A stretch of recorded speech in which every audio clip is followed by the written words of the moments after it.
Michel Barnier's latest bid to railroad the UK into a Brexit extension has been given short shrift by Brexiteers, with former Brexit Party MEP Rupert Lowe taking to social media to pour scorn on the EU's chief negotiator.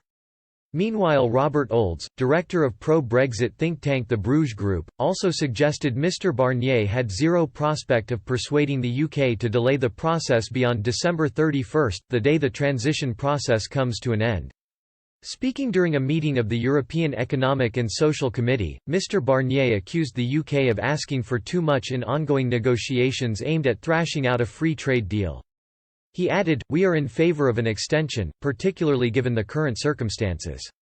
However, former Southampton FC chairman Mr Lowe wasted little time in pouring cold water over the idea, tweeting, "Least surprising news of the year, Barnier has said the EU are in favour of an extension. No wonder. We stay locked in, paying the bill with no say. No thanks Michel." Mr Lowe's comment received the backing of Twitter user Helen Hughes, who replied, "Not going to happen, thank God." In a reference to David Frost, the UK's negotiator, Debbie Eaton added, that Barnier feels the need to make sweeping statements to the media at every opportunity, tells me he is bricking it. Frost is right not to engage in a slanging match and carry on with no deal planning. Robert Olds, of the Bruges Group, told Express, "The British public will not stand for an extension. Boris Johnson has ruled out an extension. Parliament has legislated against an extension. There is simply not going to be an extension. Mr Barnier needs to understand that everything has changed in British politics. We have a government that will not roll back, Parliament has ruled back already and he needs to start negotiating seriously.